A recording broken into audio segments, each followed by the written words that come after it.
नमस्कार, आप देख रहे हैं एन भारत और आपके साथ हूं मैं सदफ फातिमा। खबरों की शुरुआत करेंगे मधुबनी के भारत नेपाल सीमा स्थित हरलाखी दीनदयाल +2 उमगांव के मैदान में मुख्यमंत्री नीतीश कुमार का 13 मई को एनडीए प्रत्याशी डॉक्टर अशोक यादव के समर्थन में चुनावी सभा को संबोधित करने आएंगे। वहीं दूसरी तरफ नेता प्रतिपक्ष तेजस्वी यादव ने महागठबंधन के उम्मीदवार अली अशरफ फातमी के समर्थन में चुनावी सभा को संबोधित किया। दोनों नेताओं की चुनावी सभा की सुरक्षा को लेकर जिला प्रशासन पूरी तरह से तैयारी में जुटा हुआ है। बीते शनिवार को DM Arvind Verma, SP Sushil Kumar, DSP Dipesh Kumar ने दोनों चुनावी सभा स्थल का जायजा लिया था।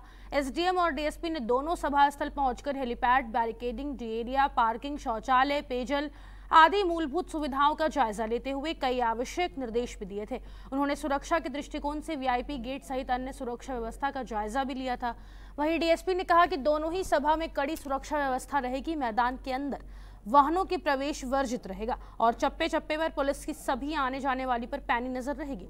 दोनों ही सभा स्थल पर भारी संख्या में पुलिस बलों की तैनाती रहेगी। मौके पर सीओ रीना कुमारी, इंस्पेक्टर नीरज कुमार वर्मा, थानाध्यक्ष और अन्य पुलिस पदाधिकारी मौजूद थे। यहाँ पर जो मुख्यमंत्री का कार्यक्रम है, आगमन है, यहाँ पर चुनावी सभा को संबोधित करेंगे मुख्यमंत्री जी, कब है कार्यक्रम इनका? मुख्यमंत्री जी का कार्यक्रम यहाँ आगामी 13 मई को है और ये मधुबनी लोकसभा में आ रहा है। मधुबनी लोकसभा के हरलाखी विधानसभा है और इसमें 13 मई को इनका कार्यक्रम है, जिसको लेकर प्रशासनिक और दीनदयाल उच्च विद्यालय उमगांव में है और प्रशासनिक स्तर पर भी और पार्टी लेवल पे भी इसका जोरदार तैयारी चल रहा है। क्या लगता है, कैश लगा रहा है, कितना भीड़ जुटेंगे चुनावी सभा में? अपार भीड़ जुटेगी, इसमें कोई दो मत नहीं है। यहाँ से बीजेपी के प्रत्याशी हैं माननीय डॉक्टर अशोक कुमार यादव जी, जो पिछले बार भी लगभग 4.5 लाख वोट से जीते थे। इस बार यहाँ के लोगों का उत्साह देख के लग रहा है जो इस बार इनका अंतर 5 लाख से ऊपर वोटों से विजय प्राप्त करेंगे। मुख्यमंत्री नीतीश कुमार का उमगांव में चुनावी सभा है, उसको लेकर के क्या कुछ पार्टी में तैयारी चल, आपकी ओर से क्या कुछ तैयारी है?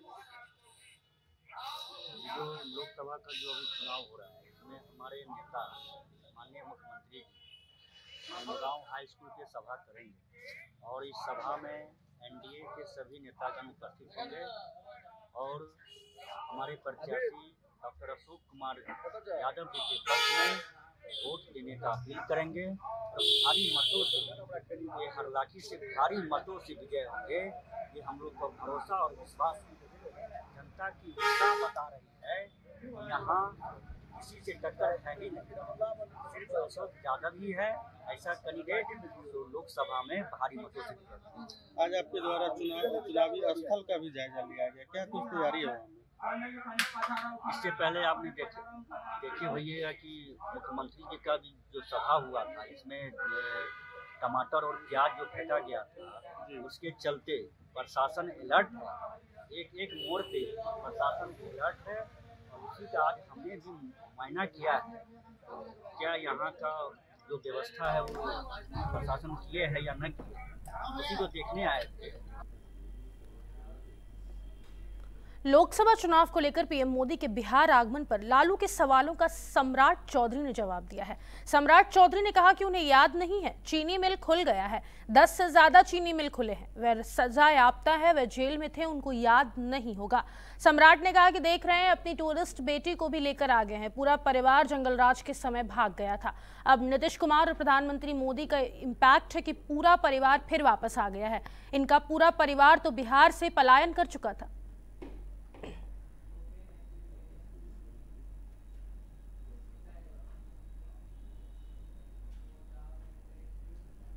चलिए खबरों में आगे बढ़ेंगे। वहीं आपको बता दें कि अब अगली खबर, देश के चर्चित फायर ब्रांड मुस्लिम लीडर असदुद्दीन ओवैसी की पार्टी एआईएमआईएम के राष्ट्रीय प्रवक्ता आदिल हसन इन दिनों बिहार की हॉट सीट बनी काराकाट संसदीय क्षेत्र के दौरे पर हैं। इस दौरान वे न केवल अपनी पार्टी की कैंडिडेट प्रियंका चौधरी के लिए आवाम से वोट देने की अपील कर रहे हैं, बल्कि विपक्षी प्रत्याशियों पर जोरदार हमला भी बोल रहे हैं। उनके निशाने पर रहने वाले प्रत्याशियों में एनडीए समर्थित राष्ट्रीय लोक मोर्चा के सुप्रीमो और पूर्व केंद्रीय राज्य मंत्री उपेंद्र कुशवाहा, भोजपुरी के पावर स्टार पवन सिंह और इंडी महागठबंधन समर्थित सीपीआईएमएल प्रत्याशी और पूर्व विधायक राजाराम सिंह शामिल हैं। आदिल हसन काराकाट लोकसभा क्षेत्र में जनसंपर्क के दौरान जहां भी जा रहे हैं वहां इन तीनों प्रत्याशियों पर बड़ा हमला बोल उन्हें चुनावी मैदान में धूल चटा देने का प्रयास कर रहे हैं। जी से पूछिए कि 2018 में यही मोदी कैबिनेट को टूट दिए थे। मोदी जी बहुत बुरा थे, मोदी जी में भ्रष्टाचार दिखता था, ठीक है, अच्छी बात। उसके बाद लालू जी के बेटा को उनके हेलीकॉप्टर पे चढ़ गए। लालू जी उनको बहुत ज्यादा सामाजिक न्याय के योद्धा उपेंद्र जी दिखने लगे। उपेंद्र जी लालू जी के साथ 2019 में आप ही क्या चुनाव लड़े, आप ही क्या लड़े, पता नहीं कहाँ चले गए। फिर 20 में देखिएगा, उसके बाद 20 में वो असम्पति ओवैसी साहब बहुत अच्छा लगने लगे। तो हमने सोचा कि एक आदमी साफ सुथरा है, अच्छा छवि का है, भ्रष्टाचार का दाग नहीं है, तो हमने उपेंद्र कुशवाहा जी की अगुवाई में बिहार का चुनाव लड़ा। अल्हम्दुलिल्लाह हमारी नीयत अच्छी थी तो हम 5 सीट जीत गए। आपकी नीयत में कहीं ना कहीं सत्ता था, उसी था, तो आप 0 सीट पे आउट हो गए। सासाराम लोकसभा क्षेत्र से एनडीए प्रत्याशी शिवेश राम के नामांकन के लिए लोक जनशक्ति पार्टी के राष्ट्रीय अध्यक्ष चिराग पासवान भभुआ पहुंचे। उन्होंने एनडीए प्रत्याशी शिवेश राम के समर्थन में लोगों से भारी संख्या में वोट डालने की अपील की है। वहीं मौके पर चिराग पासवान ने महागठबंधन सरकार पर हमला बोलते हुए कहा कि ये वही लोग हैं जो 90 के दशक में लाठी में तेल पिलाकर लोगों को मरवाने का काम करवाते थे और नौकरी के बदले आप लोगों की जमीन हड़पने का भी काम करते थे। आप लोगों के जायदाद में से 55% हिस्सा कांग्रेस राजद ले लेगी और आप लोगों के घर की महिलाओं के गहनों को भी महागठबंधन के लोग लेकर चले जाएंगे। कांग्रेस और राजद के लोग अगर सत्ता में आए तो यह लोग आपके 5 किलो राशन को भी बंद कर देंगे। हमारे नरेंद्र मोदी ने देश में भव्य राम मंदिर बनाने का काम किया है। प्रधानमंत्री नरेंद्र मोदी का भारत में ही नहीं पूरे विश्व में डंका बज रहा है।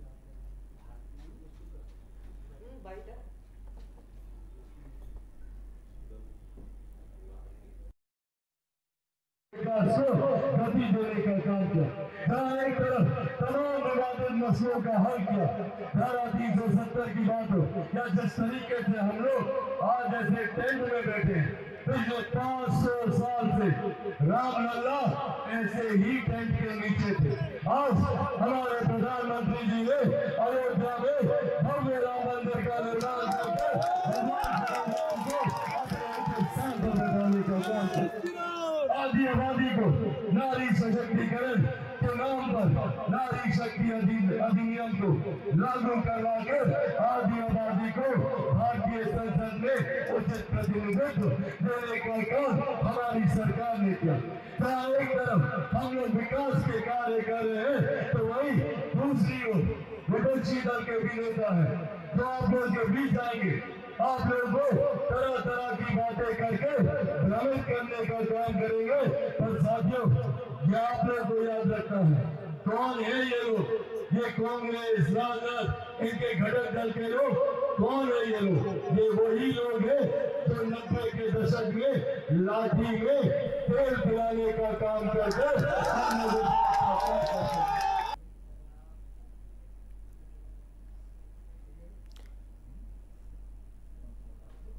समस्तीपुर के कॉलेज परिसर में पुलिस अधीक्षक विनय तिवारी ने उजियारपुर और समस्तीपुर में बीते शनिवार को बैठक का आयोजन किया है। संयुक्त रूप से सभी मतदान दल, सेक्टर दंडाधिकारी और पुलिस पदाधिकारी मौजूद रहे। मौके पर एसपी विनय तिवारी ने कहा कि चुनाव को निष्पक्ष और पारदर्शी रूप से संपन्न कराना हम सभी की जिम्मेदारी है।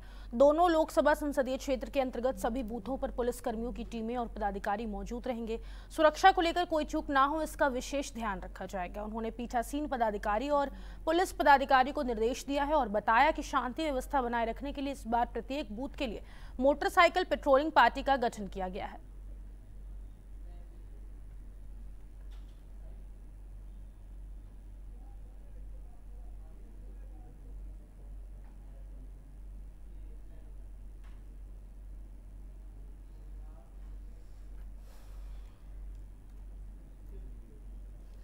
अगली खबर बिहार के गया से है, जहां पर बाराचट्टी थाना क्षेत्र के धानाचक के किसान रामवृक्ष प्रसाद की बेटी सुप्रिया की शादी 2004 में अजय के साथ हुई थी। शादी के बाद जब सुप्रिया अपने ससुराल में रहने लगी तो उसने देखा कि उसका पति अजय हर रोज नशे की हालत में आने लगा। यही नहीं, अजय सुप्रिया के साथ मारपीट भी करने लगा। किसी तरह से सुप्रिया ने ससुराल में 6 साल काट लिए, लेकिन उसके बाद ससुराल वालों ने उसके ऊपर केरोसिन तेल डालकर आग लगाने की कोशिश की। सुप्रिया ने जान बचाते हुए बाराचट्टी थाने में शिकायत दर्ज कराई है, लेकिन थाना अध्यक्ष ने सुप्रिया के मामले पर कोई कार्रवाई नहीं की है। उसके बाद सुप्रिया अपने मायके चली आई। सुप्रिया ने न्यायालय का दरवाजा खटखटाते हुए अपने पति और ससुराल वालों के खिलाफ केस दर्ज कराया है, पर आज तक उसके ससुराल वालों के खिलाफ कोई कार्रवाई नहीं की गई है और ना ही उसके पति अजय को गिरफ्तार किया गया है। वहीं पीड़ित सुप्रिया न्याय के लिए सरकार से गुहार लगा रही है। 4 में हुई थी जी। उसके बाद मेरा 3 साल के बाद मेरा उसका 2007 में हुई थी। उसके बाद हम ससुराल में किसी तरह से सिलाई कर करके हम प्रतिपालन कर रहे थे। शादी कहाँ हुआ था? शादी तेतरिया में हुआ था। किसके साथ हुआ था? अजय प्रसाद के साथ हुआ था। पिता राम बुलकन महतो हैं, उसी के साथ में 2004 में शादी हुई थी। उसके बाद में हम ससुराल में किसी तरह से सिलाई करके प्रतिपालन कर रहे थे। उसी के लड़का कभी भी मतलब अपना क्या बोलते मेरे पति पत्नी का कोई दर्जा नहीं दिया। ससुराल में रहते थे, सिलाई कर करके पूरा परिवार को हम अपना सिलाई कर करके पूरा परिवार को चलाते थे।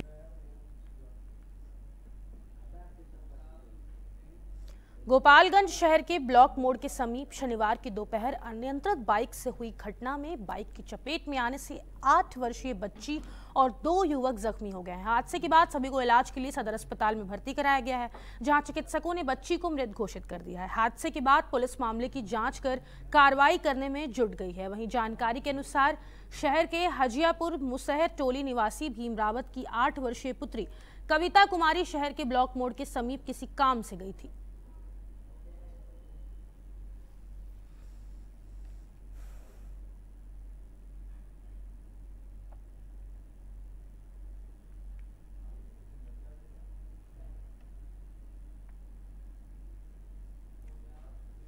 गोपालगंज के हत्या मामले में वर्षों से फरार अभियुक्त को पुलिस ने गिरफ्तार कर लिया। गिरफ्तार अभियुक्त के ऊपर पुलिस ने 25,000 रुपए का इनाम घोषित किया था।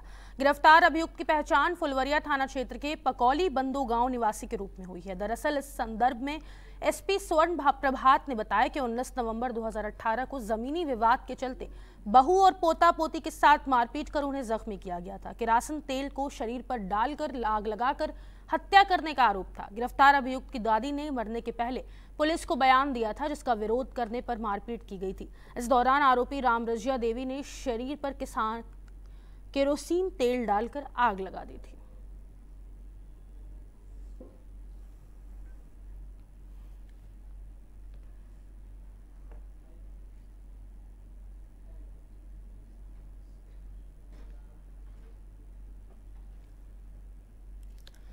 किशनगंज जिले के ठाकुरगंज विधानसभा क्षेत्र के भारत नेपाल सीमा के करीब बसे दल्ले गांव में पंचायत देखने को मिली है, जहां आजादी के बाद से अब तक ग्रामीण मूलभूत सुविधाओं के लिए तरसने को मजबूर हैं। इलाके में 4 लाइन की सड़क और रेल परियोजना 6 लाइन की सड़क बन रही है। वहीं दल्ले गांव पंचायत की आधी से ज्यादा आबादी आज भी बांस के बने चचरी पुल के सहारे एक बड़ी नदी को पार करने को मजबूर हो रहे हैं। आलम इस कदर है कि अब बारात को भी गांव में जाने के लिए बिना पुल के नदी पार करवाना पड़ता है। ग्रामीणों की माने तो स्थानीय जनप्रतिनिधि भी इस ओर सरकार का ध्यान आकर्षित नहीं कर पा रहे, जिसका खामियाजा नेपाल की सीमा पर बसे सैकड़ों ग्रामीणों को भुगतना पड़ रहा है। हद तो इस बात की है कि रोजाना टैक्स के रूप में ग्रामीणों को चचरी पुल का भी पैसा चुकाना पड़ता है। अच्छा, यहाँ पे बैठते हैं तो कितने लोग आन जान करते होंगे इस पुल से? पूरा पंचायत का लोग आना जाना करता है। आना जाना करता है। तो इसकी देख रेख आप करते हैं, तो विभाग की ओर से तो ये दिया हो गया, आदेश दिया गया होगा? आदेश विभाग की ओर से दिया नहीं है। विभाग हमसे लेता भी है, यहाँ से कम से कम 1,47,000 का टेंडर है यहाँ का। अच्छा, ये जो चचरी पुल का यानी विभाग को यहाँ से रेवेन्यू होती है? हाँ, उसके बाद जो है फिर हमको ये चचरी का अपना पूंजी लगाना पड़ता है, नाव भी अपना पूंजी लगा के चलाना पड़ता है। तो विभाग को रेवेन्यू होती है, तो इस तरह की पुल निर्माण क्यों नहीं होती? जो पुल हुआ है एक ठो, वो भी तो दुरा घाटी में हुआ है, अभी तक क्लियर नहीं हुआ है। वो नहीं हुआ है। तो ये पुल आप बनाए हैं, विभाग बना के दिया है? नहीं, हम बनाए हैं, अपने से बनाए हैं। विभाग को तो वहाँ से ठेका लेना पड़ता है, पैसा दे के लेना पड़ता है। ओ, जगह लेना पड़ता है। क्या नाम हुआ आपका? महबूब आलम। क्या करते हैं? यही घाट उट चलाते हैं, खेती करते हैं। कहाँ घर हुआ आपका? दिल्ली गाँव।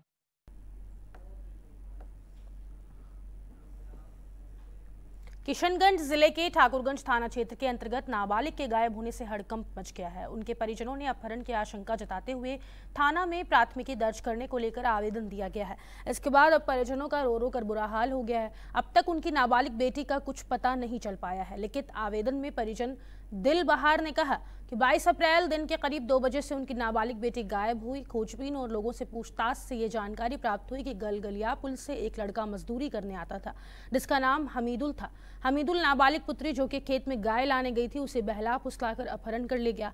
जब आरोपी के घर में उनके परिजनों से संपर्क किया तो मारपीट गाली गलौज कर भगा दिया गया।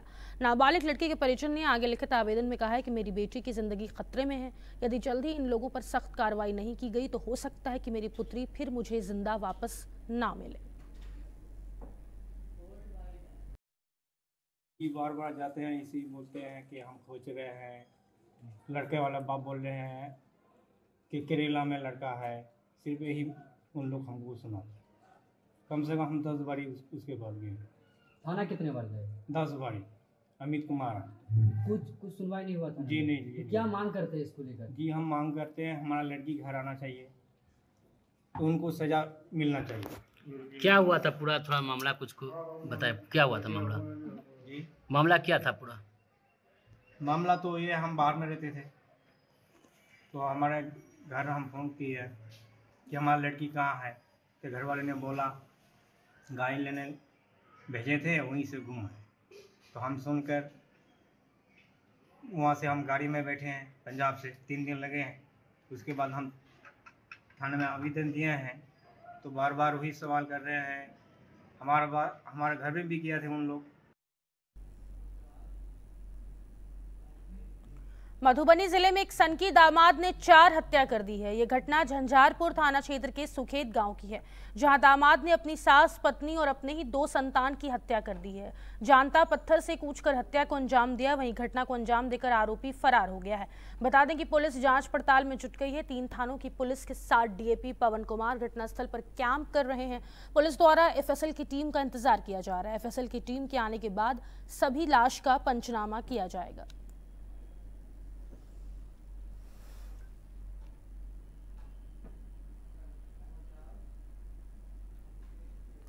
और फिलहाल के लिए इस वक्त के बुलेटिन में बस इतना ही। मुझे दीजिए इजाजत। नमस्कार।